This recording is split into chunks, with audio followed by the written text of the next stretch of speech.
Honorable Professor Peter Kachavivi, Speaker of the National Assembly, Honorable Lucas Nimbo Muha, Chairperson of the National Council, Right Honorable Sarah Pinondero Madira, Prime Minister and Leader of Government Business in Parliament, Honorable Sophia Shaningwa, Secretary General of the Swako Party, Honorable McHenry Venani, Leader of the Official Opposition, leaders of other political parties represented in Parliament, honorable members of Parliament, and I have also to mention some of us are classified as guests here. Comrade Netumbo Nandi Ndaitwa, Vice President of the Republic of Namibia, Madam Seski Mbumba,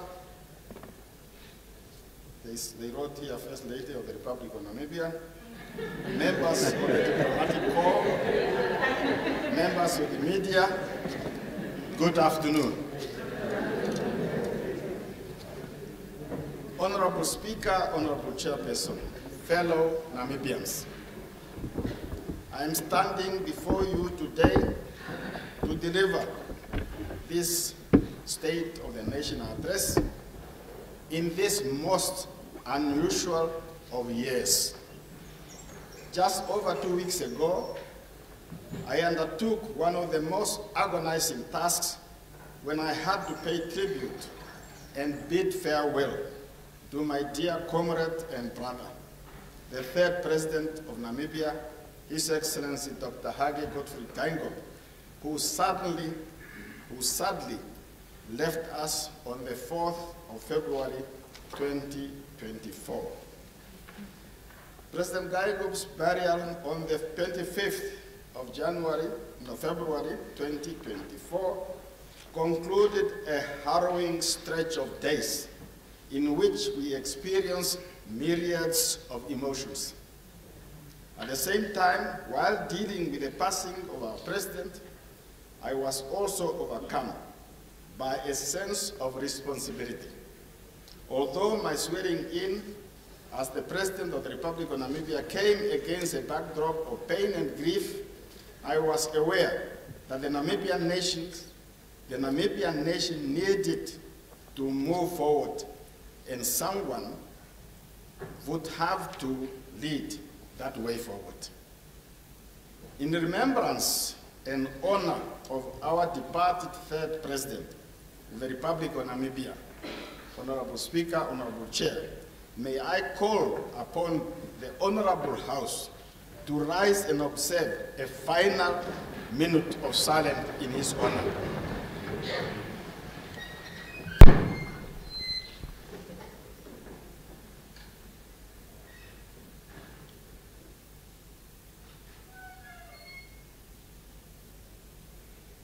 Thank you very much. Let us take our seat. Honorable Speaker, Honorable Chairperson, His Excellency Dr. Hage G. Geingob will be remembered for, among other things, providing astute leadership at a time when our country needed it most. Under his leadership, the principle of accountability and transparency were entrenched into our governance architecture. Similarly, women and young people were appointed to senior leadership positions. Due to his efforts, Namibia has achieved the highest female representation in Parliament. My figures are still of the Old Testament. They say here 47%, but the Speaker said 50%. Congratulate yourself.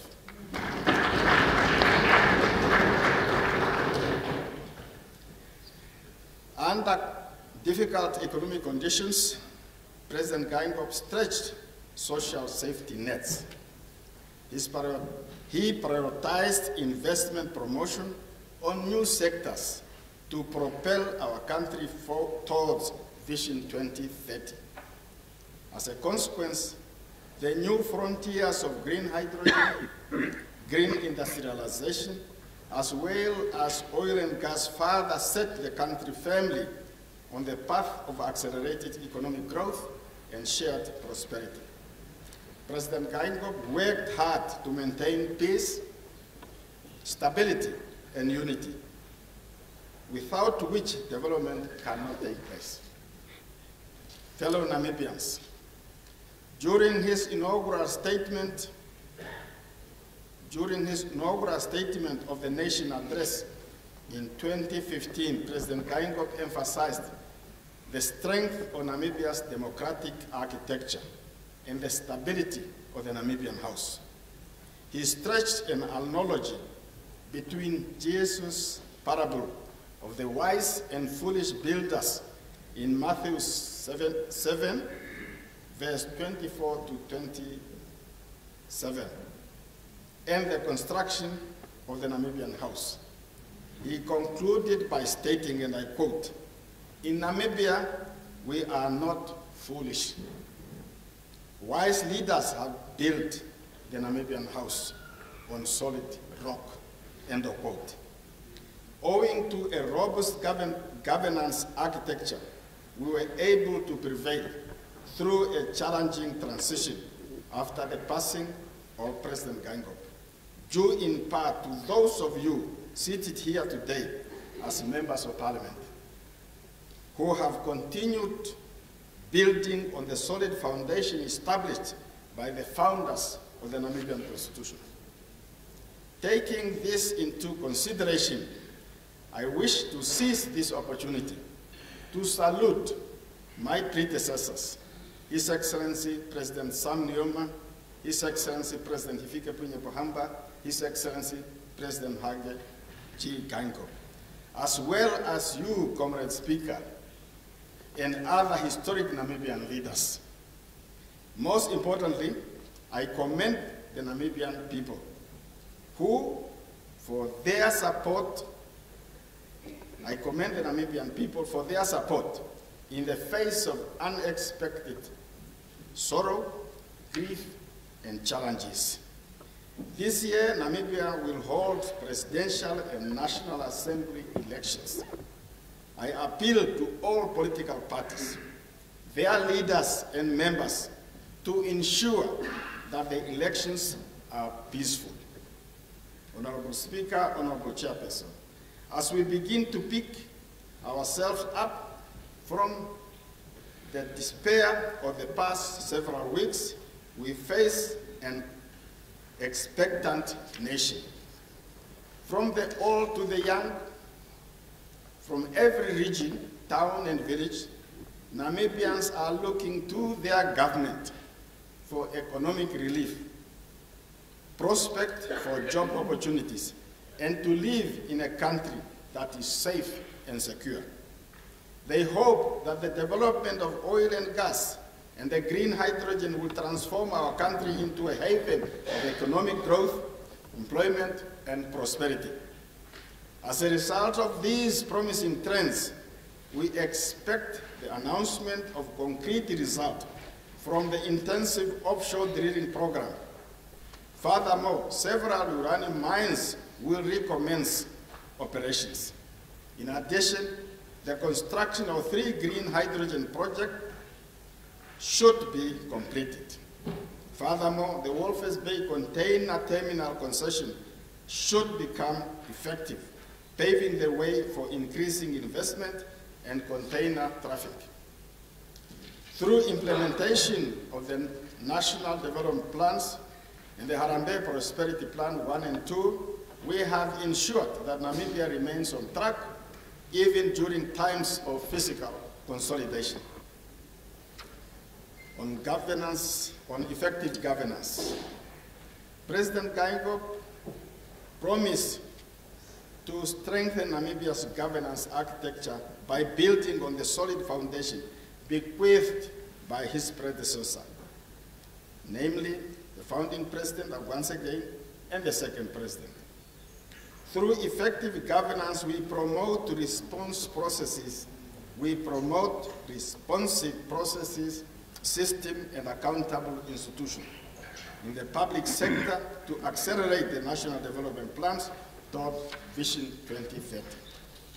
On accountability, transparency, and governance, the open door policy of the presidency exemplified through the national town hall meetings and other engagements with members of the Namibian society, is a clear demonstration of government's commitment to fostering transparency and citizen participation.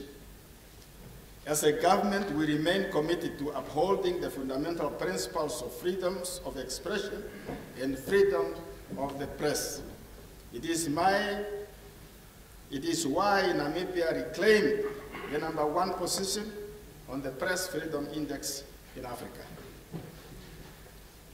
On anti-corruption mechanism, Namibia contained the 6th position in Africa on the 2023 Transparency International Corruption Perception Index.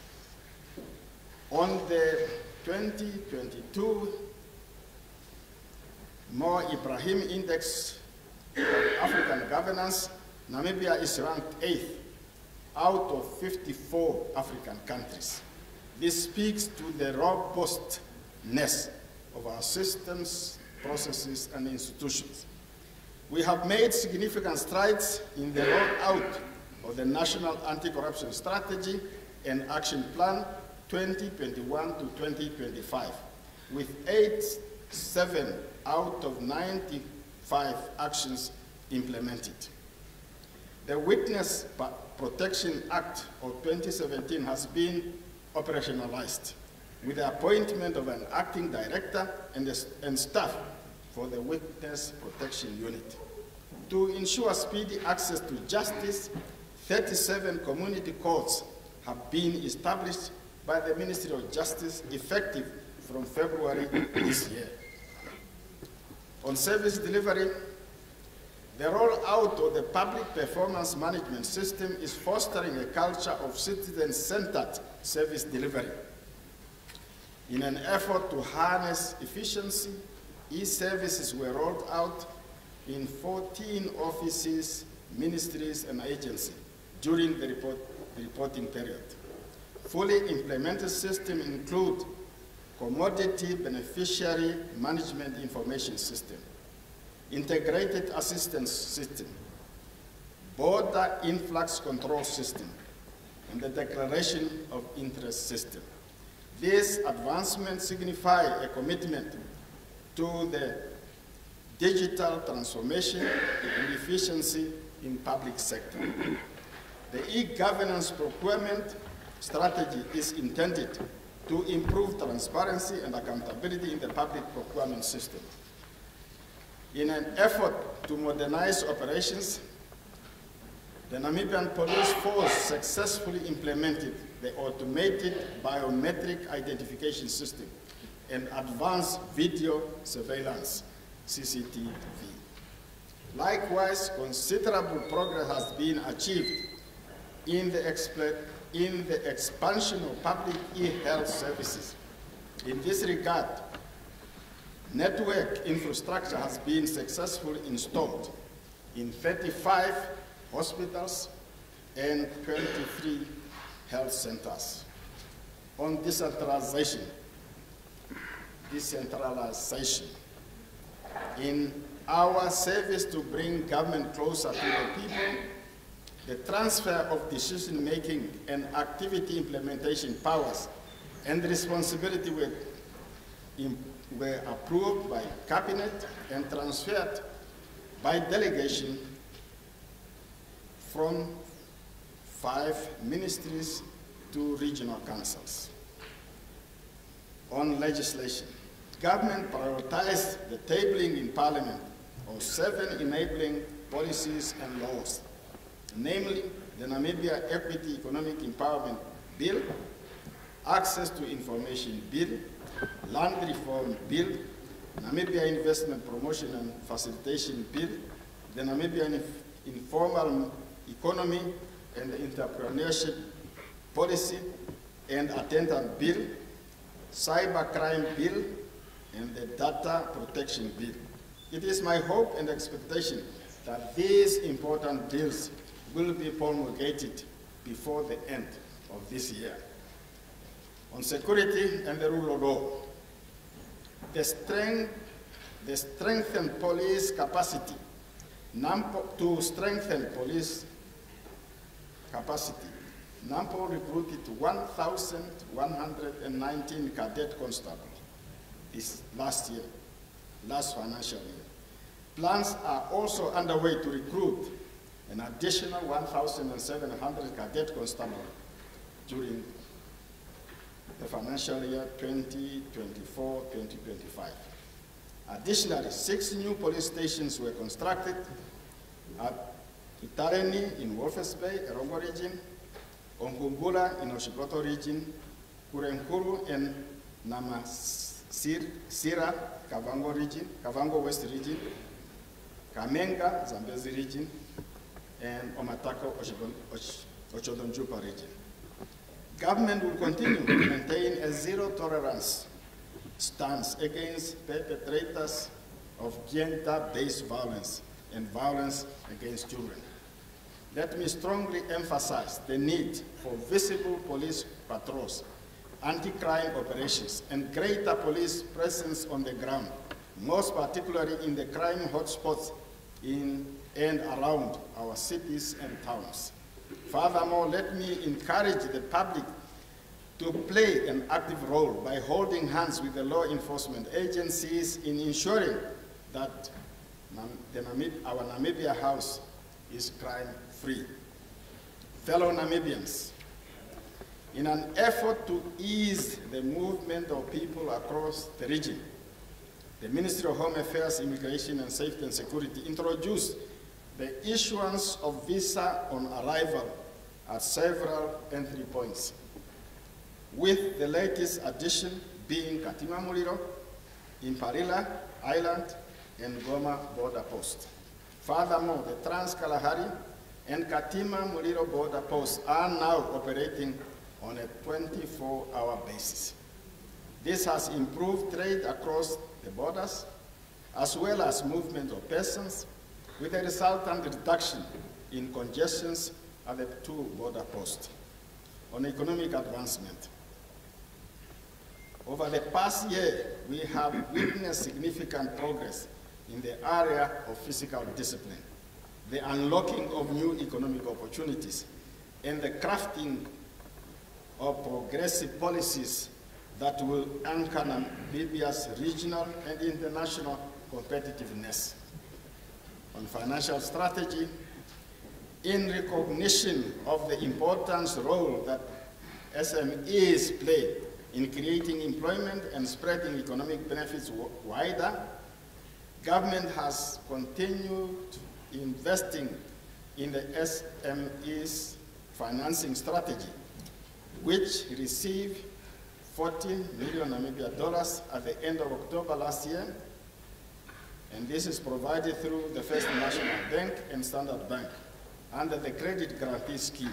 Additionally, the Ministry of Finance transferred $8.5 million to the Development Bank to roll out the mentorship and coaching program. Similarly, to promote local empowerment and employment creation, the Code of Good Practice on Preferences, a policy instrument for national preferences for local content suppliers, SMEs, women and youth-owned business, was approved. On promoting investment in Namibia, the Ministry of Industrialization and Trade, as well as the Namibia Investment Promotion and Development Board, have played a crucial role in promotion of domestic and foreign investment to diversify Namibia's economy. Due to Namibia's favorable investment climate, the board has attracted close to 50 international business delegations, exploring investment opportunities in Namibia during the reporting period. The execution of various business rescue recommendations from the Business Rescue Task Force is underway. Some have been completed, including enactment of the Banking Institution Act, review of SME Code Relief Credit Scheme, Credit Guarantee, and the development of banks and the development of Bank of Namibia's COVID relief loans scheme. Furthermore, consultation on a national scale regarding the Namibian Investment Promotion Facilitation Act are on the way. The aforementioned collaborative efforts serve to emphasize government's steadfast dedication to economic growth and establishing a conducive investment environment for both domestic and foreign investment. On oil and gas, in 2023, Namibia experienced a surge in oil exploration activities from international oil companies, especially in the promising oil-rich basins, including the Walvis Bay and the Orange basins. We expect firmer estimates of recoverable reserve to be announced this financial year. We are prepared for this opportunity through a robust local content regime, a ready sovereign wealth fund, amongst various other measures to maximize the impact and the benefits for our country. On green industrialization, today Namibia is underway in exploring the feasibility of using locally produced green hydrogen to manufacture goods such as ammonia, fertilizer, hydrogen, iron, cement in a cleaner manner, giving us a potential competitive advantage to capture new markets. The green ammonia market is expected to reach 70% growth by 2030. This year, pilot project for green hydrogen, green ammonia, and green iron production will produce initial outputs for the first time. Other policies. During his national budget speech, the Minister of Finance highlighted a new tax regime looking to shed 4 percentage points of our corporate tax rate, and a new competitive rate of 20% for activities housed in special economic zones, and doubled the effective tax threshold for individuals. This will provide much relief to our citizens and are promising signals for Namibians and investors considering to establish a foothold in Namibia. National census. Yesterday we learned that our population now stands at over 3 million people, a significant increase from 2011. I commend the Namibia Statistics Agency for successfully executing our national census. I now task our experts from both the NSA and the Bank of Namibia to update our social accounting matrix to enable us to comprehensively measure the wider socioeconomic impact of the key economic drivers. Sovereign Wealth Fund. In recognition of the need to prepare for a bountiful harvest to come, we seeded the Welwitschia Sovereign Wealth Fund. We are committed to ensure that the fund is transparent and accountable to the Namibian people, which means to you, members of parliament. I am pleased to report that since its establishment, the fund's investment returns have grown from the initial seed capital of 262 million Namibia dollars to 425 million. Namibia's economic trajectory is promising, with a projected medium-term growth forecast between 3 and 4%. On social progression, President Gaigo envisaged a Namibia free from hunger and poverty, a Namibia where no one feels left out. We therefore appreciate the fact that 50% of this year's budget has been allocated to the social sectors of health and social services, basic and higher education, and poverty eradication, gender equality, and social welfare initiatives. This is the Namibian government's enduring investment into our most valuable resource, which is our own people. During the period under review, to achieve zero death from hunger, poverty, the following were achieved. 330,000 households, including 33,000 marginalized households, received drought relief on a monthly basis. 57,581 farmers were capacitated in crop, livestock production, animal health, horticulture, poultry, among others.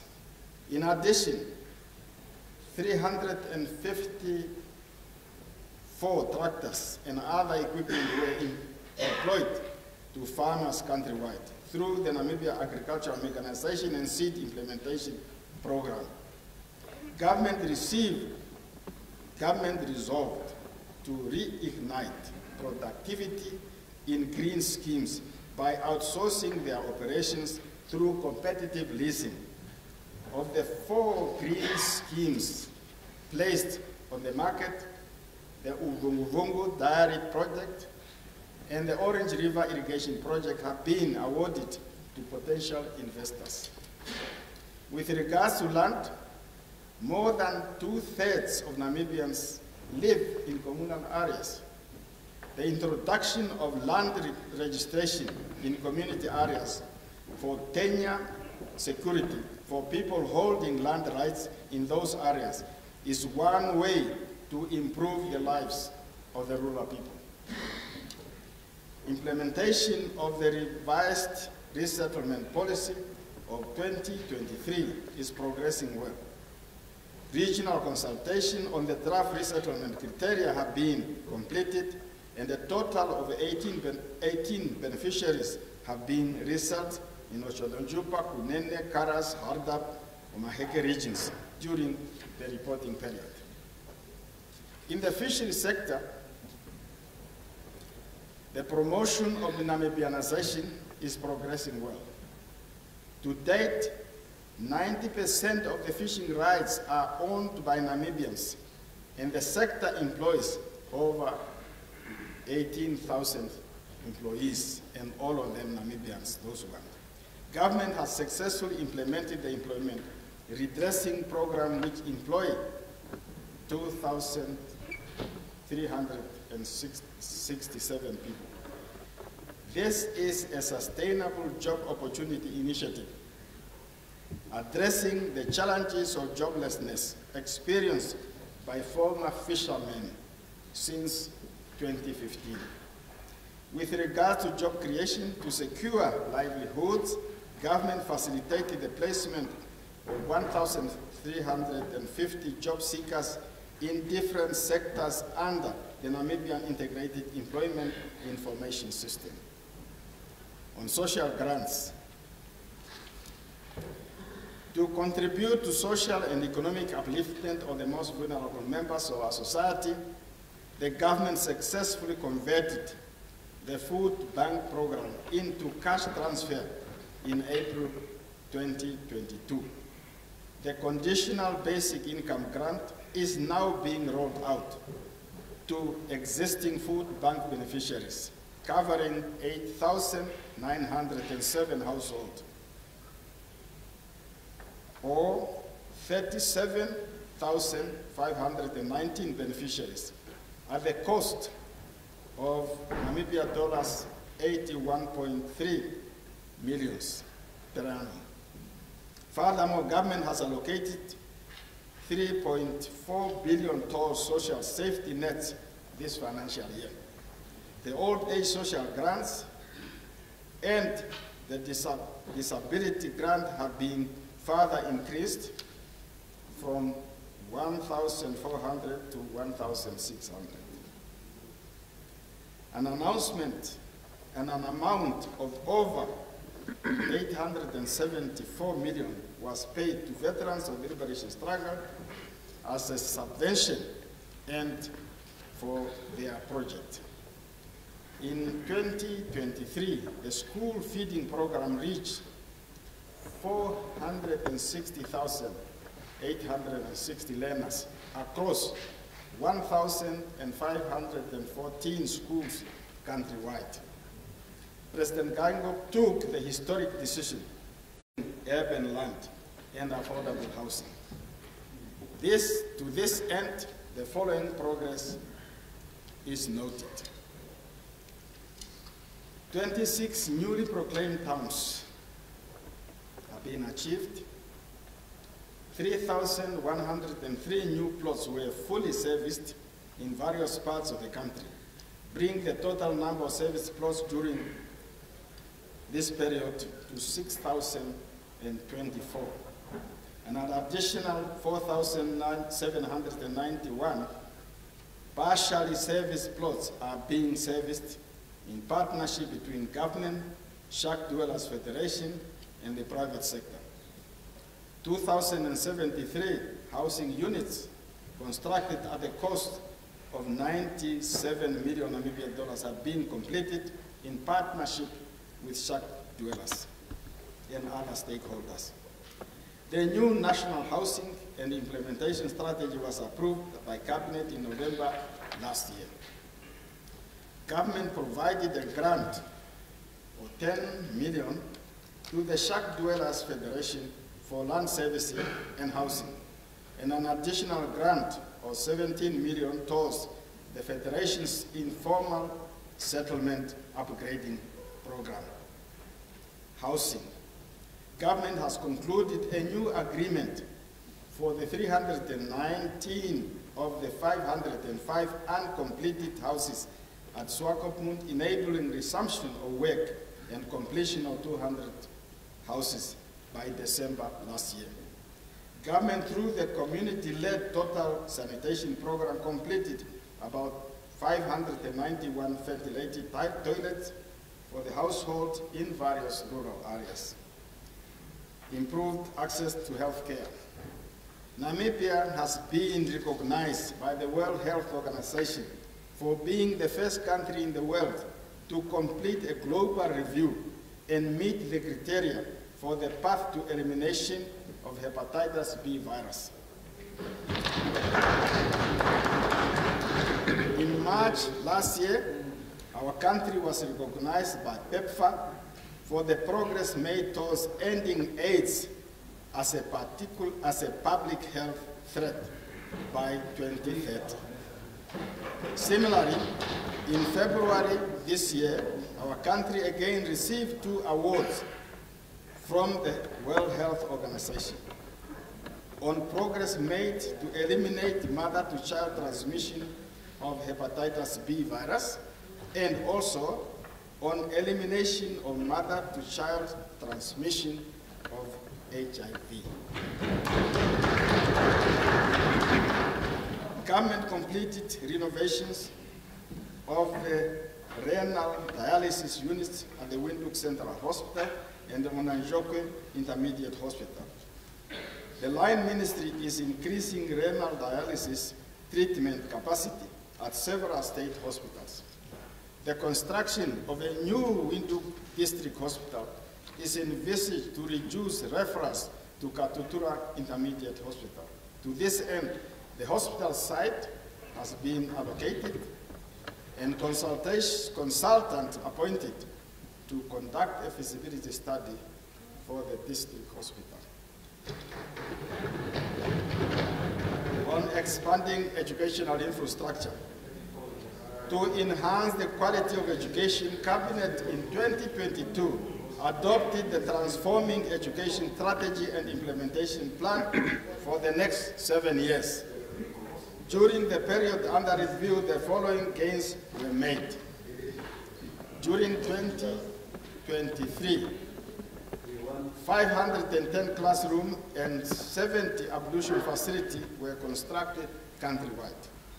To address learner accommodation, 5 hostel facilities with combined capacity of 1,260 beds have been built in Kavango West and Zambezi region during the reporting period. On higher education, a comprehensive transformation plan was developed to expand access to technical vocational education and training. To date, 13 out of 14 regions have public TVET centers. Of the newly constructed centers, Korihas Vocational Training Center in the Kunene region and Hanahab TV Center in Hardab region will be operationalized in April of this year. While Kurenguru and Kiedmanswap VTCs are expected to be completed in the second quarter of 2024. In addition to graduates in medicine, for the first time, the University of Namibia has produced the first Namibian dentist, as well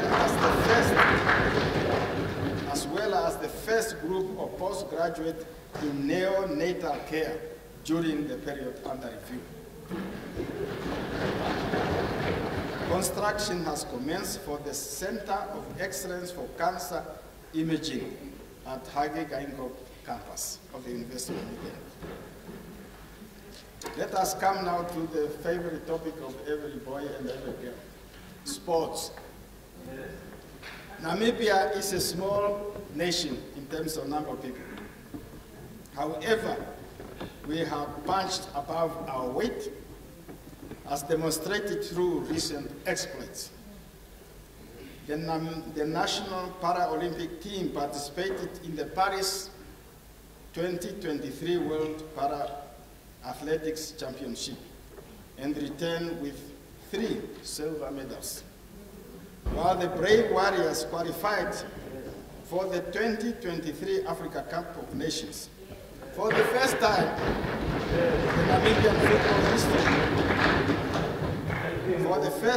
in Namibian football history, our team emerged for the first round, making it to the second round. Domestically, the reporting period coincided with the resumption of the Namibia Premier Football League. Our country's efforts were recognized by the International Cricket Council, following Cricket Namibia's 3 international wins and awards at the ICC annual award ceremony. The renovation of the Independence Stadium is a government priority.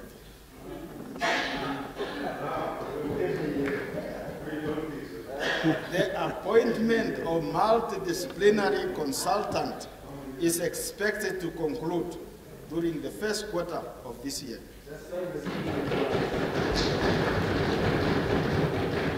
Infrastructural development. Infrastructural development remains a core pillar of our socio-economic development.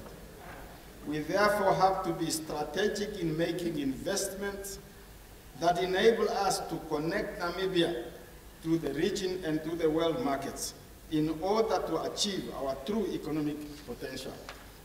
On energy. Energy is the backbone of industry and livelihoods for all human beings.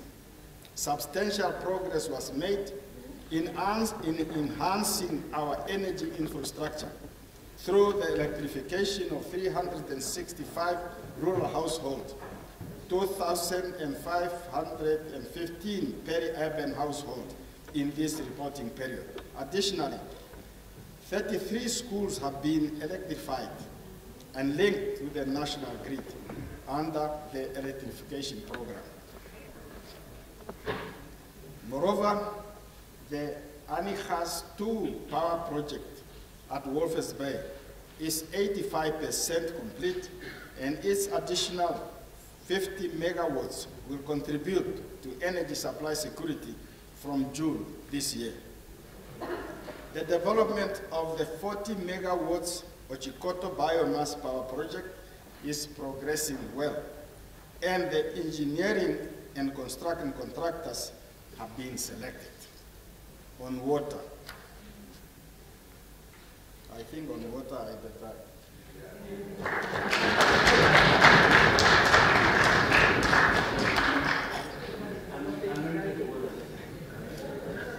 About 146 boreholes were drilled in various regions, with 97 commissioned.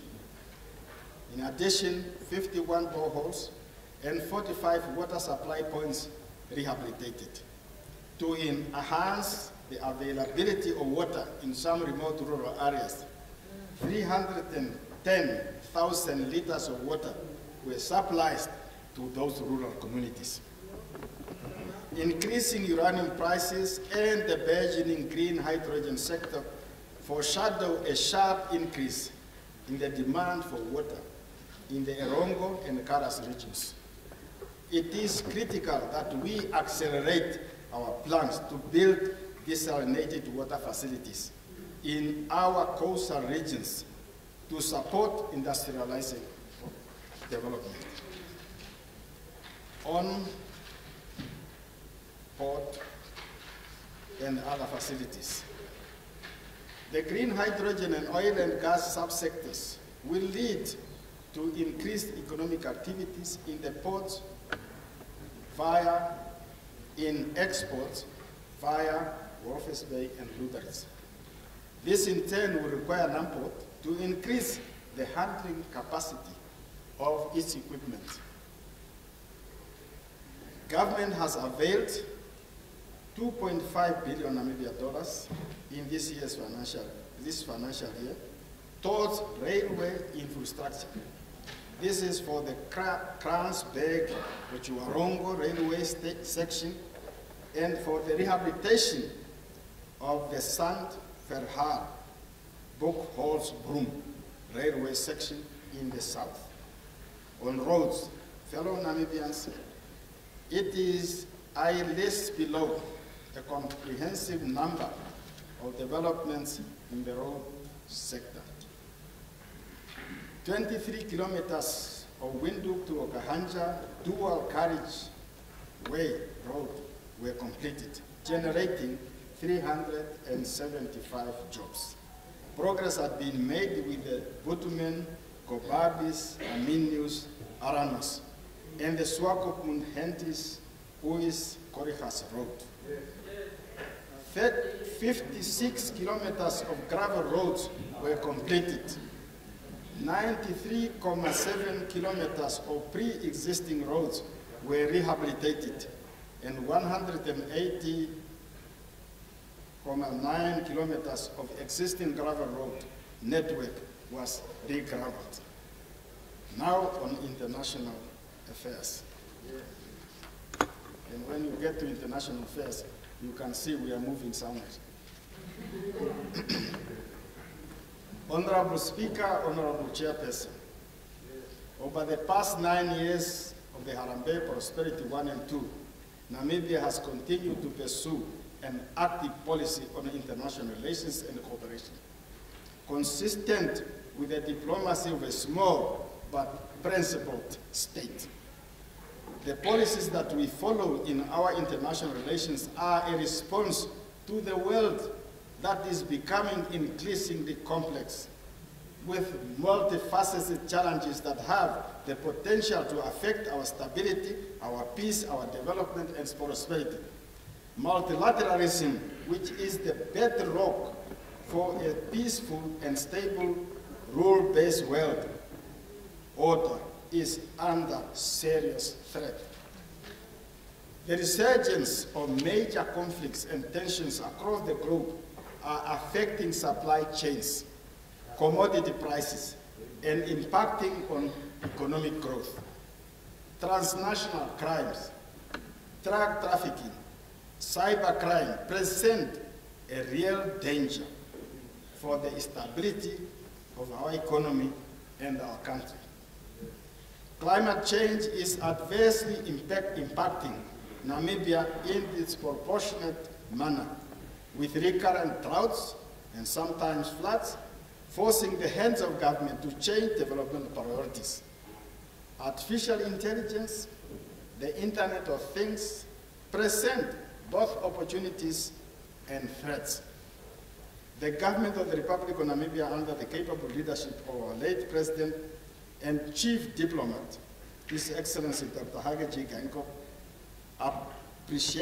appropriately responded with all the tools at our disposal to meet these challenges. Correspondingly, we have strengthened our bilateral and multilateral engagements on the basis of the guided principle of, and I quote, a friend to all, an enemy to none. Our bilateral relations are strong, and our multilateral relations are principled to advance peace, solidarity, and development. Fellow Namibians, the respect and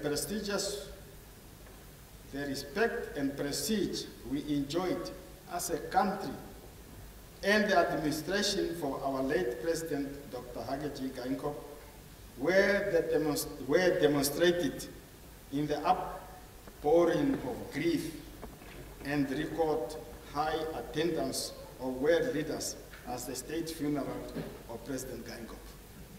Indeed, the Pan-Africanist contributions of President Geingob to a stable Africa and a better world did not go unnoticed. I wish to highlight a snapshot of high-level bilateral engagement that Namibia was seized with under the leadership of President Geingob in the past years. Alongside with Botswana President, His Excellency Mokwetsi Masisi, President Geingob launched the use of ID cards as travel documents between Namibia and Botswana at the Trans-Kalahari Mamuno border post in February last year. This groundbreaking initiative is facilitating trade, including movement of people along the common border. President Geingob undertook a state visit to South Africa in April last year, in addition to bilateral discussions on issues such as the Orange River boundary and the Southern African Customs Union. The visit gave impetus to hosting the third binational commission, which President Ramaphosa and President Geingob chaired in Windhoek in October last year. President Geingob hosted His Excellency Sauli Niinisto, President of Finland, for a state visit to Namibia in April last year. The two countries agreed to promote a green transition and the fourth industrial revolution. President Geingob hosted Honorable Mette Frederiksen, Prime Minister of Denmark, and Honorable Mark Rutte, Prime Minister of the Netherlands, for a historic joint working visit to Namibia in June last year, premised on the promotion of green hydrogen economy. In August 2023, President Geingob hosted His Excellency Miguel Diaz-Canel Bermudez, the President of Cuba, at the Heroes' Day as the Heroes' Day guest of honor. I wish to assure Namibian people that the government remains committed to conclude the genocide negotiations with Germany and the Orange River boundary negotiation with South Africa, to which our late president was firmly committed. On international relations, In 2022, Namibia was elected to the African Union Peace and Security Council for the period 2022-2025. Namibia is currently chairing the African Union Peace and Security Council for the month of March 2024, for focusing on the insecurity in the Democratic Republic of Congo. As chair, it is our hope that the respective processes of transition underway in Sudan, Mali, Chad, Guinea, and Burkina Faso will bear some fruits. Namibia continues to make the common African position. Namibia continues to promote the common African position in the Ezulwini Consensus and the Sirte Declaration with regard to the reform of the United Nations Security Council. The voice of Africa cannot be ignored in the United Nations Security Council, and the call for the reform of the United Nations Security Council for the UN to live up to the ideal of a just and equitable world order where no one is left out cannot continue to be ignored. The right to self-determination must be upheld, and the long-awaited 1991 UN referendum for the people of the Sahrawi Democratic Republic should be implemented. In the same vein, Namibia reiterates support for the people of Palestine to exercise their inalienable right to self-determination. In this regard, Namibia made submissions in July and an oral in July last year, and an oral presentation in February this year to the International Court of Justice. Furthermore, we call for the unconditional uplifting of illegal financial, commercial, and economic embargoes imposed on the people of Cuba and unilateral coercive measures imposed on Venezuela and Zimbabwe. President Geingob was looking forward to bidding farewell to the United Nations General Assembly in September 2024 as co-chair alongside Germany of the United Nations Summit of the Future. In honoring the legacy and memory of President Geingob, I'm confident that our democracy will rise up to the challenge as we seek to forge a new global consensus on multilateral solutions to comprehensively address global challenges. Namibia is the host to the International Women Peace Center, whose objective is to strengthen women's participation in peace building and peace support operations. President Geingob was a champion of democracy for peace, economic development, and prosperity. I am confident that in the years to come, we will keep his legacy alive by working harder for a prosperous Namibia and Africa and a safer world. Fellow Namibians, the greatest honor one can obtain in life is to leave behind a legacy of positive change, not only for one's family, but for one's community and the world at large. He has left us with a blueprint for a united, peaceful, and prosperous Namibian house. He has ensured that a future of great promise beckons for Namibia. It is now incumbent on us to pick up where he has left off and continue marching towards in order to achieve our developmental objectives. Let us do so by safeguarding Namibia's democracy, Namibia's unity, and Namibia's rule of law. Let us do so by safeguarding our peace and stability. Let us do so by safeguarding our sovereignty and independence, by safeguarding the integrity of our processes, systems, and institutions. We will guide our nation and its people towards a path of shared prosperity and victory in the second phase of the struggle, namely that of economic emancipation.